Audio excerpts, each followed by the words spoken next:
like I said, I'll keep an eye on it from there. Okay, so let's get into the first part of the event today. So let me just double check. Are you there, Maria? Let me just see if I can see Maria on the. I am.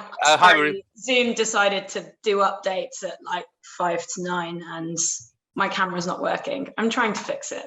We can hear you. That's fine. I knew you'd turn up, Maria. That was all right. Yeah. Right. Okay. So let's do some introductions first of all. Maria, just as you've just been speaking, do you want to just give a quick introduction in terms of who you are and your organisation you work for, your job role, that kind of stuff? Sure. I am the recruitment director at Unlocked Graduates. Sorry, trying to get my camera to work. It's just all a bit of a nightmare. So we exist to reduce reoffending in the UK. So we recruit and train graduates to work as prison officers as part of a 2-year leadership development programme, where they also do a fully funded master's and also work on some policy in terms of prison reform. So we recruit about 100 to 150 grads each year and have been up and running for the last 5 years. Fantastic. We can see your kitchen spotlight at the moment, which is an interesting view. I'm gonna have to. It's happened to me before. I'm gonna have to leave and like clear my cache and come back if that's all right. Because no worries. Yeah, that's fine. Or if you don't need to use your camera, then that's fine. We'll all understand. I'll just turn my camera off if that's all right. Yeah, that's fine. No problem at all. Great. Thanks, Miriam. We'll come back and go into a bit more detail in terms of yes, your approach and what you're doing on campus. Hannah, would you like to go next? Just give us a brief introduction to yourself. Of course. Good morning, everyone. My name is Hannah Rolph. I head up the graduate recruitment at Allen Overy, so large corporate commercial law firm. We recruit 80 to 90 trainees a year, and alongside this, I'm also the legal sector champion for the ISE. Fantastic. And Alana, would you like to introduce yourself? Of course. Morning, everybody. And my name is Alana McCrosson, and I lead attraction and outreach at KPMG. So I'm responsible for effectively taking our offerings out to market to students and raising their awareness both of KPMG and actually all the different opportunities that we recruit for. So obviously traditionally we recruit accountants, but we have a whole range of programs these days, from technology, actuarial, law, HR. So it really is an awareness piece. I also look after our post-offer activity. So once somebody has gone through the operational process and received an offer, how we keep them engaged and actually make sure they come on to join us. Fantastic. Thanks, Lana. And Mark, would you like to say hello? Yeah, morning, everybody. So Mark Stow, I'm Director of Business Engagement, Employability and Careers at Leeds Beckett University. So responsibility over the strategic direction around employability for the university and business engagement, and also oversight of the Careers and Employability Service there as well. Great. Thanks, Mark. So what I suggest is let's start with the, I guess, the employer perspective. In terms of actually plans for engagement with students. Maria, can I turn to you first? And do you want to just unpick a little bit what actually your plans are for engaging with students this autumn? I guess that what you think what you'll be doing. Yes, sure. So I guess like everyone else, sort of a mixture of things planned. We are particularly keen to try and get back out on campus if we can, in terms of in-person events, just because our brand isn't particularly well known, and we just want to make sure that we're getting people who wouldn't necessarily have already heard about us or might just come across us through a sort of like brand awareness event. So we're doing a few, we've got a few bookings for kind of stalls out on campus to do some of those high visibility things where possible. Always keen to like hear about places that we haven't yet booked that might offer us that opportunity. And then we are doing sort of a lot of workshops, sort of fortnightly online Q&As with our grads, and some online sort of hybrid events, some with other employers, some sort of run by ourselves. Those are sort of mainly focused around like our attributes, so sort of how you can develop leadership skills through doing our program, how you kind of focus on resilience, relationship building, and sort of hopefully kind of tying that in with what the program's about, but also any opportunities available, but also sort of supporting people in terms of what they need to show throughout the selection process. And using a lot of like participants and ambassadors through that. We also offer some coaching, and our most successful event last year, which we're hoping to do again, was around race and disproportionality in the prison service, because obviously one of our main focuses is sort of improving the representation from Black, Asian and ethnic minorities in terms of the workforce. So those are the main focus for events, and then I guess alongside that, lots of sort of the usual sort of marketing channels that we use, and lots of online marketing, including some influencer stuff that we're hoping to try out. So yeah, I think that's. And I guess your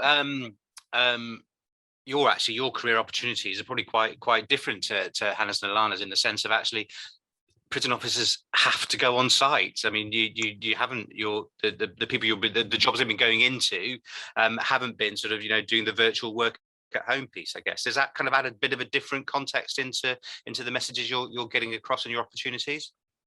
Yeah, absolutely. So yesterday I was just in Leeds, where we're doing our training. It's our last week this week. So they've done full face-to-face training this year, which we also did last year. Actually, we never done any of our training sort of fully online. There's been elements of that, and obviously that's in place for when lots of people had to isolate and things, but obviously there's a lot that people have to do in person in terms of training. And yes, like being a prison officer is very much a physical job. Like, you get your steps in, and there's lots of they are going to have to do things face to face. And also, just by nature of the role, like most people just have never really met prison officers, never really been in a prison necessarily when they're applying to the program. So I guess that's why we also think it's just really, really important to kind of like that they see us face to face and sort of get that, sort of build that relationship, so that they get that understanding of what they're going into. But yeah, they will definitely not be working from home.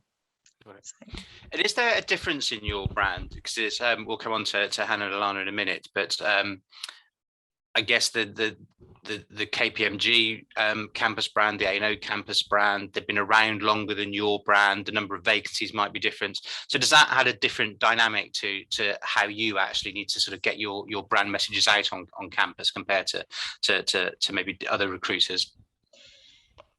Yeah, definitely. And obviously as well, we're not, we are open to everyone from any degree background, and we very much want to diversify who we get on board. So our kind of prime existence is to encourage people into these roles who wouldn't ordinarily think about it. So if we were just getting all the criminology students, there wouldn't be any point in that. Obviously, we do naturally get a lot more interest from people from a social science backgrounds, and we're keen to diversify that. So we specifically target other groups. And I always talk about, like, the passers-by, like, back in when we were doing sort of physical careers fairs or brand awareness events, at least you get like people sort of walking past who, let's be honest, most students don't really know what they want to do with their lives.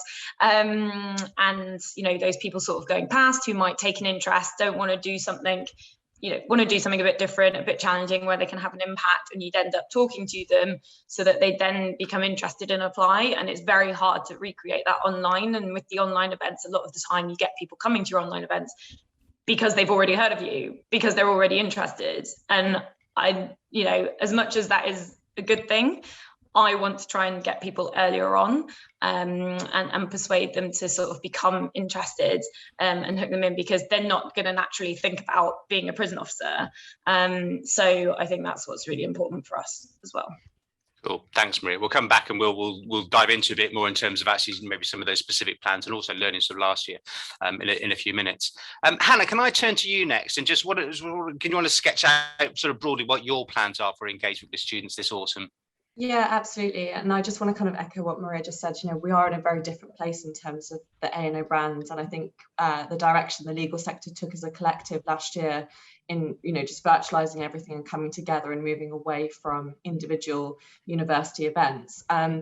We are not planning on going back to campus ourselves. We are planning on staying entirely virtual. I think that's the same across the legal sector, just from conversations that I've had with my peers. And the reason for that is a couple of things. So in terms of especially around our diversity strategy, it's allowed access. It's allowed us to reach a much broader group of individuals than we have previously. Also, the kind of environmentally friendly action. We've signed up to the Sustainable Recruitment Alliance. We really want to embed that in how we're operating going forward. And for us not having to constantly go out to campus with all the travel and that kind of thing, it eliminates some of those factors. We did have huge success with our virtual events. I think we found a huge pull factor. We've obviously got the brand, like I just talked about, and we're going to continue to do that through our virtual campus seasons. So all the events and the webpage that we've created around this, we've really ramped up the technology. And I think what we've done is actually be quite clever through our marketing. So to Maria's point, actually, some of those moments of grabbing the person, which you might have done walking past, we've been able to do through programmatics and using our marketing in a really clever way. You know, for me, this is a tech savvy generation coming through. They're used to interacting through Instagram, marketing, different media channels. And I think there's so many different ways you can get to those students now. So for us, we've sort of seen a huge increase in applications again last year. We've hit the diversity targets that we're looking for. So I see no reason that I necessarily have to take us back to campus. I think we've achieved that through different mechanisms. The one thing we are still doing on campus though is brand ambassadors. So getting the students at the heart of those different universities to communicate with other students on campus and pull them towards our virtual events. And we still absolutely will do in-person interactions. You know, that's still really important through our programs. We're not shying away from anything like that, but we just have found, I think, the reach, the access and the level of quality of information that we're able to put out through online content to be a lot more fair, I just think, for all students across all universities than we have done previously. And it's interesting what you said about the law firms. That was I guess from where I sit, my experience actually, that the legal sector more than any other sector did actually come together and as a group discuss the best approach for getting onto campus. And we'll come back at the end to talk about, I guess, the future of the careers fair, that much discussed topic. But do you see that level of collaboration between firms? It's not anti-competitive, is it? It's just actually what's the best way for our industry to work together. And I absolutely love that. I thought it was so refreshing because traditionally we've been so competitive against one of each other, kind of guarding doors, what's everyone doing and letting everyone know at the last minute. But we all just came together. And I think what we realized was, as a collective, some of the brands like the A&O, the Clifford Chance, the Linklaters have the power to help some of the smaller brands that are still trying to get access to those students. So for us to host collective events together, it means that, again, those students can see a whole variety of different firms, which I don't think is a bad thing. So yeah, for me, it was really fantastic for everyone to pull together on that. Cool. Thanks, Hannah. So Alana, just turning to yourself now, what's your current thoughts at the moment in terms of this autumn and how KPMG? I mean, because you've got huge numbers you're recruiting for, aren't you? So there's a I hate to say the word machine because it makes it sound so impersonal, but there is an element of that, isn't there, that you've got, you've got to keep that to get that large number of applications into your processes. Yeah, there has to be, to an extent, to manage the number of students we need to engage with, and then ultimately the applications that come on the back of that. So this year we have recruited just over 1,000 graduates.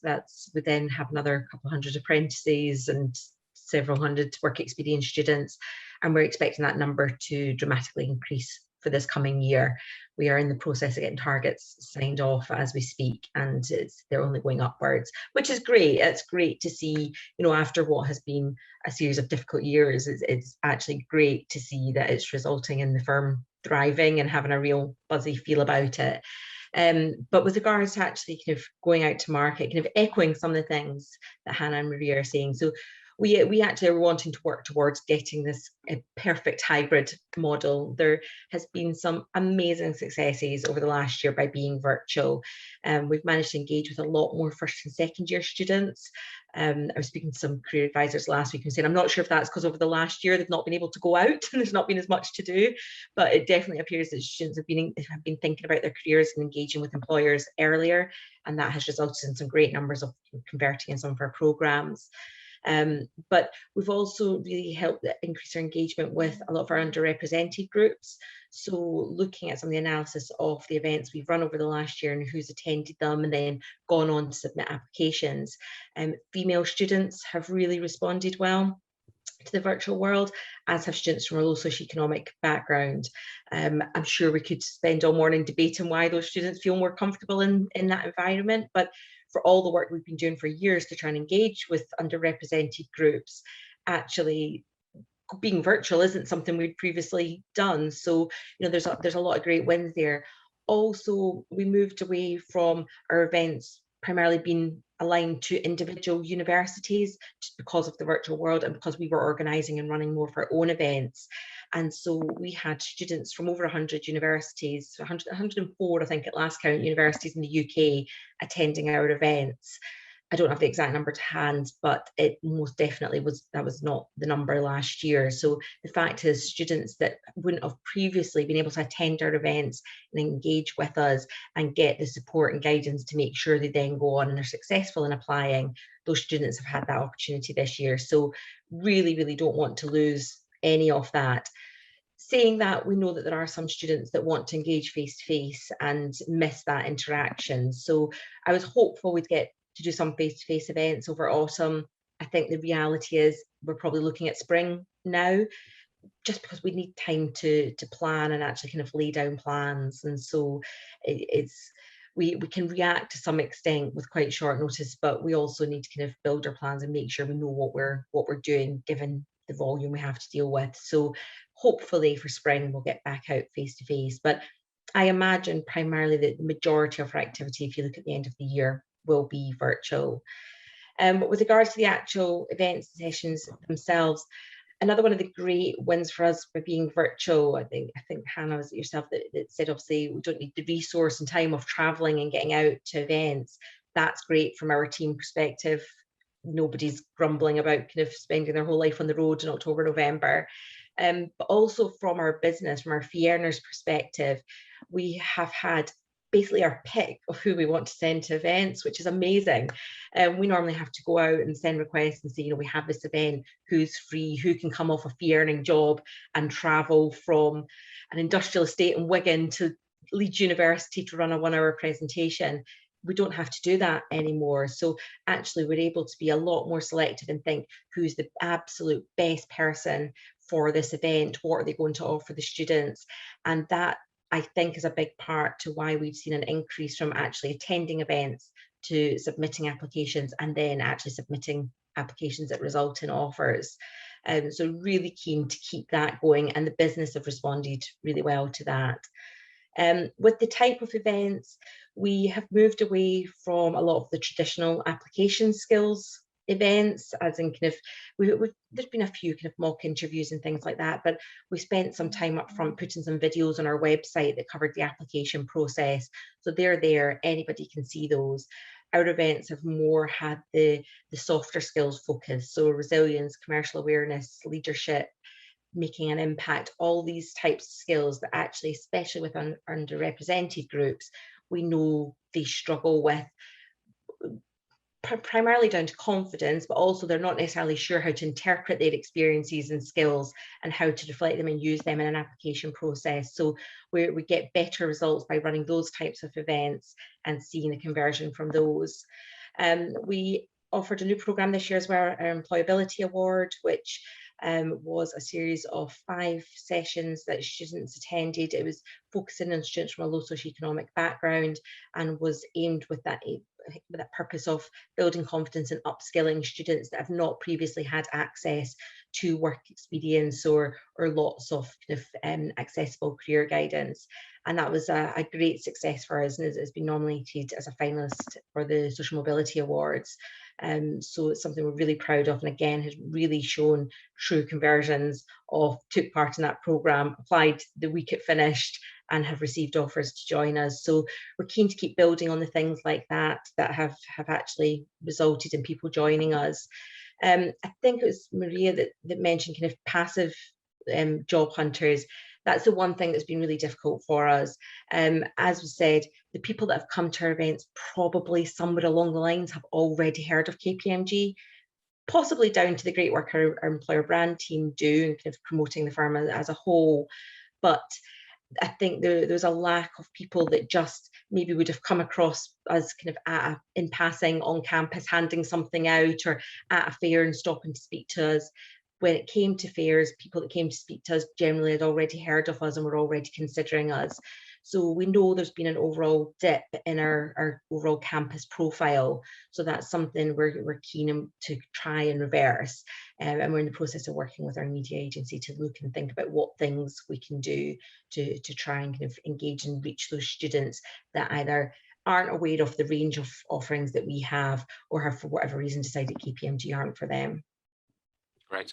It's something like what you said about the diversity of candidates actually applying and getting through. That's something I've heard echoed from other employers, as well as a real positive byproduct out of the different ways of working through the pandemic, which is great to see. Actually, it's not just about just talking to them, it's actually seeing different people getting those roles. Yeah, absolutely. Everything we do is so data driven now as well. And it was really, we thought we were doing the right things as the year went on, but it's only really once you really deep dive into it and look at the numbers. And I'm glad the story is shown that actually we've reached students we wouldn't have reached. And I'm confident that people are joining us that would not have joined us if we hadn't been in the environment we were in, which is great. So just out of interest, a side question, because I think actually the audience of this might be interested to know how important this is. The sense I get is that actually the move to a more online world means that you do get much better data now than you will have done from when it's face-to-face interactions, hard to track people, etc. Is that true? Have you had better data over the last 12 months? Yes and no. We've been fairly data-driven. The nature of the beast of who we are for quite a while. To some extent, yes, from being virtual for some events, for other events, it's you never exactly know who's at the other side of the screen, so it's difficult to totally 100% accurately confirm the exact person that was attending, or that there was only one person viewing it and things. So there's pros and cons of that side, but we're definitely living in a world where actually we need to kind of track and follow and make sure we're working in the best possible way. Got it. Great, thanks. Mark, you've been sat there waiting very patiently, which is thank you very much. Do you want to tell us from your perspective, I guess? So we've heard from 3 great employers, kind of what they're thinking about this autumn. What about yourselves? How are you at Leeds Beckett going to approach this autumn, where we're still in, the world is changing a bit, but we're still very much under all those COVID pressures that we've had up to now? Yeah, I mean, we're similar really to a lot of colleagues across the sector. I think we'll be taking a more blended approach. Basically, I guess building on what Alana was just saying, really, we're trying to kind of retain what we've gained, but get back what we've lost. And I think it's striking that balance over the next semester. That's the key thing. For us, I think the pandemic, lockdown, and everything that went along with that really allowed us to step off the hamster wheel a little bit, take stock of how we deliver things, and take a bit more of a more commercialized approach to it, in terms of thinking about where we're best to invest our time and resources and energies to get maximum impact. And I think the online shift has really helped us to build on that. So we've seen a huge increase last year in terms of student engagement and employer engagement. We've really extended our reach, and we really want to build on that. I think one of the key things for us, and again across the sector with graduate outcomes, is extending our reach to graduates once they've completed the studies with us. So the shift to online has really helped us to do more outreach for our students and graduates, engaging graduates and students who we perhaps wouldn't have in the past. But equally, it's enabled us to engage with a lot more employers than we would have previously, and employers engaging with us that perhaps wouldn't have engaged in the past with us, and now coming through the door to work on some bespoke areas. I think a key part of that for us is it's enabled us to think about our employer engagement approach away from what is a traditional menu of service approach, and take a much more diagnostic approach with employers to have a conversation to understand what their requirements are, how they want to engage with us, and then developing solutions which help facilitate a mutually beneficial relationship where we're meeting employers' needs, but also meeting the needs of our students and graduates as well. So it's been a real eye-opener for us, and transformed how we approach things. And I think the other thing, just to finally say as well, I think what it's done is really allow us to blend our central offer. So we offer a lot of professional development programs, which we run in partnership with employers in our centre. I think it's allowed us to blend that much more holistically with our curriculum offer as well. So enabling us to feed through what we're offering in the centre with what we're offering within the curriculum. Again, looking at efficiencies there as well. So spending more time delivering more bespoke activity within the curriculum, whilst we're delivering some of the more generic stuff in the centre, and then driving some of our students through to that, if that's a request that comes through from our academic colleagues within our schools as well. And do you find employers are very responsive to that, Mark? I'll go back to the others. Actually, it'd be interesting to get their views to see if that's the kind of thing that the way that they're working as well. But from your perspective, do you find that actually that more bespoke model is what you need to do to engage with employers? I think so. I think, I mean, we've heard it today, Maria started, and moving on to Hannah and Alana, all employers have a different need and a different purpose to engage with campuses, to engage with universities. And I think in the same way that within universities, we're now looking at a differentiated model in terms of engaging with students, thinking about their distinct characteristics, we have to take that same approach with employers as well. We've got employers of different sectors, different sizes, and I think that approach is critical for me in terms of developing relationships that are sustainable and actually meet the requirements both of students and employers as well. So the response is really, really positive.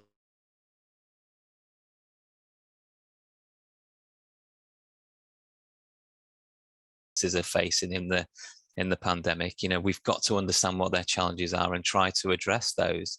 And we've tried to do that. So we introduced a new graduate internship scheme this year, and alongside that, we've developed a graduate skills booster program after listening to employers in the local area and what their challenges are, and trying to, I guess, deliver some skills up training for our graduates to help meet some of those challenges that our local employers are facing. That's interesting, because that really tied in what Alana was saying in terms of that shift in terms of actually the kind of sessions that they do with campus and certain groups of students. And yes, and it's something the ISE being the nature of what we are, we do tend to be larger graduate programs, maybe not always huge numbers, but generally of a more corporate feel. But of course, that's we tend not to. The SMEs are such a disparate bunch, but also very important part of the labour market that we need to factor in. I think equally as well, though, Stephen, as well, for me, it's about, and I know we're going to move on to careers fairs and the future of careers fairs, but one of the key things for me is I would much rather develop a relationship with an employer where we get quality engagement, where they're engaging with the right students at the right time, and the ones that have a genuine interest in working for those organisations necessarily, rather than the kind of mass events where perhaps there's less, again, return on investment thinking about it in those terms. I think there's some real value within there as well. Got it. And just I'll come back to you on that careers fair in a moment, actually. In terms of the actual, are you getting much appetite from employers to actually, are you getting any that do want to do something face-to-face this autumn, or is the general mood still very much actually what we're going to stay virtual for now? I think it's mixed. I think I'd say on balance, I'd say there's still a lot of virtual demand out there. I mean, we're delivering our large careers fairs this year virtually. We've made that decision because I think, again, looking to build on what we've gained last year. I think as the year goes on, we may look at some physical events on campus, but I think, up until Christmas, I would say that it's going to be entirely virtual. And I don't think, from my perspective, I don't think employers have been surprised by that, and I don't think it's putting employers off engaging with us. Got it. Cool. I'll come back to you on the careers fairs bit at the end, because I think that's a good time to bring in the rest of our panelists back on this question. So I'm slightly conscious of time, so I'm going to merge a couple of questions, I guess. And one of those is following on from what Mark was saying around actually the moving, I guess, to a more bespoke model with campus, wanting to do different things with different universities. So that'll be interesting. I'll start with you, Maria. What your view is on that, and is that the kind of way that you're thinking as well? Then also just actually what your thoughts are on these sort of bigger, whether it's a virtual careers fair or going back to a full-faced careers fair, and is there a future for those kind of roles? So what are your thoughts on those two things? Maria, I'll come back to you first, if that's all right. Thanks. Hi. And oh, hello.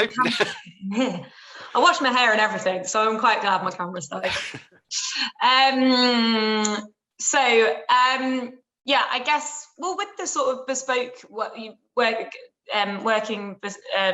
employers in a bespoke way, I mean, I kind of find like careers services are generally quite good at that anyway, from my experience. Like, I've kind of always the doing something new, as people who have worked with me before from career services will know, like rocking up every few years with some sort of new wacky sort of thing that I'm recruiting people for. So and I find that they are pretty good at sort of adapting to what we want, what we need, pointing us in the right direction in terms of kind of the people that we're targeting. So yeah, I definitely think it's something that's really helpful from an employer perspective to have that interaction with the career service and have that kind of point of contact who kind of understands what you're about, and kind of what you're trying to achieve at that university, because sometimes it does differ depending on the university. And then in terms of careers fairs, so I kind of have mixed views. Kind of the old face-to-face careers fairs we would go to quite a lot, partly because, kind of not a very well-known brand. I can totally understand that for some people it's not the most beneficial place to be because, of the kind of time constraints and the travel and everything in terms of the return on investment. But my concern would be that I do still think there needs to be some sort of way for students, like, to be able to see a wide range of employers and sectors and learn about them in kind of one forum, whether that's face-to-face or online. I don't think the virtual careers fairs necessarily, certainly from our experience, don't really work for that, because a lot of the students who come to the virtual careers fairs that I've been at, they know exactly kind of who they want to go and see already, and they kind of come to you and they think it's a bit like an interview, and it's not quite the same, and I think the numbers haven't been as good. So I do worry that that if you then just go to a model where it's sort of individual employers that students go and see, they will then not be exposed to as many different opportunities as they potentially would be, and learn about different sectors, because they might have one idea of what they might want to do, but it doesn't necessarily suit with actually what they are most skilled at doing. And then my other concern, which people might disagree with, but I really worry about the social and networking skills of these young people coming through. Like, we're going to get a load of 18-year-olds coming to university who've done a lot of schooling online in the last couple of years. All these young people, they date online, they make their friends, they're talking to their friends online. Like, actually physically, like, I think the benefit of like a careers fair and things is you have to go and physically talk to a complete stranger about what you want to do with your life, and that is quite a nerve-wracking, intimidating thing to do, but it builds the confidence of those students as well, sort of having to do those things face to face. And I just worry that they're all then going to enter the working world where they're going to have to do some, be going back to the offices and going into jobs and things, and not have those sorts of skills that you get from sort of meeting people face to face, like employers. Well, yeah, and again, that's something we hear replicated. It's interesting. One of the questions that come through, you talk about, actually, I guess, is it too early to tell if that's having an impact on your intake yet? Yeah, absolutely. I think the question about reneges, like, I totally agree with. Like, we had a huge proportion of reneges this year. We actually do a lot in terms of trying to build relationships with our team through online, through calls, through WhatsApp. But it's different to actually meeting people in person, and that investment, like, I think coming to an in-person assessment centre, they like just get that bit more investment. In fact, they might have had to like get on a train to go there or that kind of thing. And I totally agree that having assessment centres and things online is more accessible, but yeah, they're just not as invested in one employer. They're applying for loads more things because it's way easier to do that, and then just like not as invested in one particular thing. Got it. Thanks, Maria. Hannah, just moving on to yourself. What are your thoughts around, I guess, the bespoke piece and the using the more, I guess, generic kind of activities? Where do you sit on that at the moment? I echo a lot of what Maria says, and I hear your points loud and clear. And I think the point that we said at the start of this is different sectors, different needs. It's a complicated landscape. I think there's been huge benefits in answering a lot of the generic questions that you would get at a careers fair through the online content that we've put out there. Like, I think it's way more efficient, and it just, like I said, creates that access. I think there is still room for those kind of bespoke events where students have actually been encouraged to go and do the research, get some of those kind of answers through all of the fantastic online content that there is out there, and then go from an informed place to have a bit more of an in-depth discussion with employers and kind of really get to know them. So I think there is still space for bespoke events.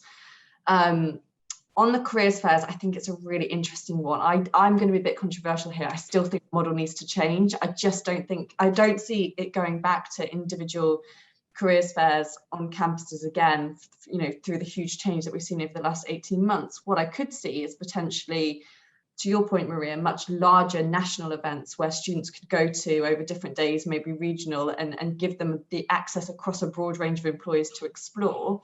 But I just can't see employers going to the point where they can justify going to 10 universities again, compared to being able to reach, 40, 60, however many, through all of the virtual engagement. And that's interesting, because it's an ask I've heard from a number of employers around actually that greater collaboration between universities. Now, I think technology is a problem, a bit like employers have different recruitment tracking systems. The same applies for universities. But in an ideal hypothetical world, if actually everybody could collaborate on some key events, is that the sort of thing that you would be interested in? Absolutely, like something like that's kind of got the broad reach, the broad access. It's cost as well. I don't think I could now go back to the business and justify the spend that we used to do on, X number of universities compared to the spend that I get through the reach that we've had over the last 18 months. I think it would be a very, tough conversation to have. So in terms of that kind of collaboration piece, and I guess investment in some sort of kind of centralized system that would give that broad reach, yeah, absolutely, we'd be very keen to do something like that. Yeah. That comment rhymes with the post-financial crash. Yes, trying to get things back into the budgets when everything's been cut out is not an easy feat. Can I ask you one question, also that I talked about with Alana Maria, and that's data. And actually, how important is data for you? And actually, is that something that you factor into when you're looking at events, in terms of the quality of data you can get on candidates, the ability to track them, stay in touch with them, etc.? We absolutely do use data. I think my hands are tied in certain avenues through GDPR. So, for example, I'm not allowed to track race and ethnicity data at events through the systems that we use. It's been a complete no-no by in-house legal. So there's some restrictions around what I can and can't do at those events. So you are, to your point, almost like second guessing who's behind the screen. But I think where I then track that coming through is, well, just looking at our application numbers, looking at the breadth of reach that we've been able to get, looking at the different demographics and ensuring that's fitting into the pipeline that's coming through. So if that's matching up, I'm then confident in terms of the reach. And we use a lot of the trends data each year to kind of look at our attraction on campuses and kind of how that model is working. So we'd love to have more data, but I guess my hands are slightly tied on certain things. And do you find different types of events give you better or more or less data, i.e. if you're going onto a third party site, is that actually better, or is it better to pull people to your own events?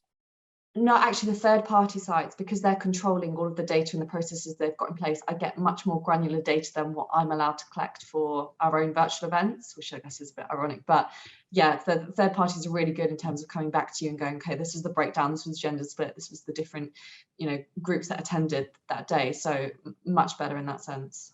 Got it. Thanks.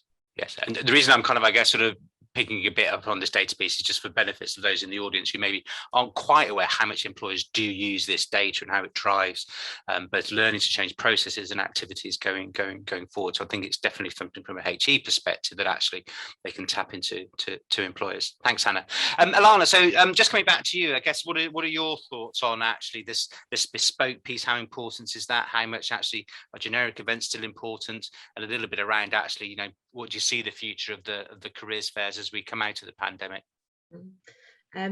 So we're typical of a really big employer. We want everything. We want that broad reach as well as the bespoke and targeted activity. Really, I find with the career services, the more we put into the relationship, the more we get back, because it can be really difficult for somebody to understand all the nitty-gritty little areas that we're trying to promote and the types of students we're trying to engage with. So we have to invest in the relationship with the career service to help them identify and work with us to figure out actually what bespoke look like for us and what we need and what help we have. We also have different issues in different regions and different areas as well. So it's working with the unis to help them kind of understand what's going on in the market and what issues employers are seeing, because I know the issues we have in, for example, the north of England, of getting people to stay and work in that area is the exact same as all our competitors have. So bespoke doesn't necessarily need to be small and tiny. It can be kind of bigger things. I think, Hannah, you spoke about the legal sector. I think it'd be great to see some of the career services, some of the universities working together to do joint things and joint events. I say we've seen a great return from our broader events with students from multiple universities. So it'd be great for the universities to put their heads together and think, actually, what are the broader problems that are going on? What can we do to try and help employers with that? I think you generally tend to think of bespoke as quite small, but we're doing a lot of those small little things ourselves. With regards to career fairs, I don't miss the days of being out attending kind of 30 fairs in 30 days and doing that, and I'd be very surprised if we ever go back to that. I don't think we've necessarily missed it. I very much feel for the universities. I think they had to react in a very difficult environment last year and very quickly turn around virtual fairs. I think most people I've spoken to don't necessarily think they have been particularly successful or helped, but I think they were they did the job of what they needed to do at the time and the situation we were in. But I think they need to evolve, and we need to figure out what that new type of big, broad, kind of big splash type events for students to go and dip their toe and see all the different offerings that are out there, because I definitely still think there's a place for that. I don't necessarily think it's just kind of doing another year of virtual fairs, though. Got it. That's great. Yeah, no, that's a comment I hear echo quite a bit as well. Thanks, Alana. Sorry, can I just answer one question? Sorry, somebody asked please questions. Graham, I think, asked about the number of universities we recruited from. I don't have the number for this year yet, because our students are still joining. It'll be another 6 weeks before we have our full intake in for this year. But for last year, it was I think it was 71 UK universities we recruited from. Wow, that's big. And also, I wonder, this might be an interesting number. I don't to give you away commercial secrets, but the kind of volume of applications you get, because I think that might also be a bit of an eye opener to some of our audience. Are you in? I mean, if I go back to when I was Big Four recruit, I mean, I'm going back 8-10 years ago, we'd get roughly 10 to 15,000 applications a year. The sense I get is that's through the roof now. You're into multiple tens of thousands. So I think this year we're upwards of 40,000 applications. Wow, that's a lot. I could spend all day telling you what goes into the background of actually making that work, and how you make it not feel like a machine to a candidate, and how you give them an experience and make it feel like we're personally invested in them. But yeah, it's a big number, and we still have vacancies for this year, very small numbers, but we need the volume of applications to make sure we get kind of the right students coming through. It's not an easy process to come through. We ask a lot for our applicants. I think there's another session in that subject there, because you're right, that volume, but you still have vacancies. Anyway, well, I've got too far a tangent, and I'm going over my my schedule. Tristan will be telling me off shortly. But thanks, Alana, thanks for that. So Mark, can I just come to you for some final thoughts then? I guess sort of hearing all that and what you said before, what are your thoughts for the future? What do you think? Right, not necessarily just careers fair, but where do you think actually we'll end up as we come out of this pandemic? Yeah, I mean, for me, the whole thing boils down to the purpose. And if we're clear on what the purpose of the engagement is, then I think nobody's disappointed in a sense, So I think Maria's point around, enabling our students to have that face-to-face networking is a really strong point. And I think that's something that, again, as services, we're all trying to address in other ways at the moment, but that is a strong viewpoint, I suppose, in terms of endorsing the need to continue with careers fairs. But equally, I completely understand the employer perspective in terms of return on investment and time. And I think really, there's a place for careers fairs for me around opportunity awareness. If we go back to the old in careers guidance, the DOTS model, decision making, opportunity awareness, transition, and self-awareness, it's the opportunity awareness piece, I think, which is the purpose of a careers fair, to get them to explore new opportunities. But I think I would say, you know, from our perspective, the virtual events have given us greater reach, both in terms of employers and students. But equally, I think the other side of this is we've got to remember that the collateral that comes from running a virtual event allows us to have further reach beyond the live event, if you like. So the asynchronous engagement with these activities really does help us. There is a challenge there, talking about data though, Stephen, around getting the data for those that watch it after the event. You know, that isn't easy for us to do, and something that I think, again, across the sector, we're trying to muddle through at the moment. So I think it's about, again, it's about the purpose and the place for these activities.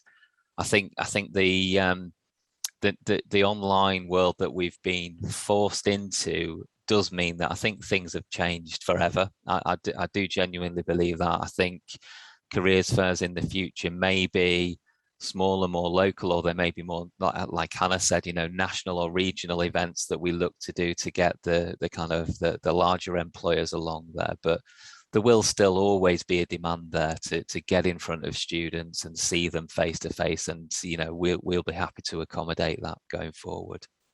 Fantastic. Thanks, Mark. I'm going to have to wrap it up there. We've got more questions. There's loads of themes we could explore to easily take up all morning. So I think there's lots of subjects in here that we will come back to. So Maria, Alana, Hannah, Mark, really appreciate you taking your time out. I know that everybody's now, not everybody has got much of a break over summer, but the pace is definitely picking up as we approach the start of back on campus.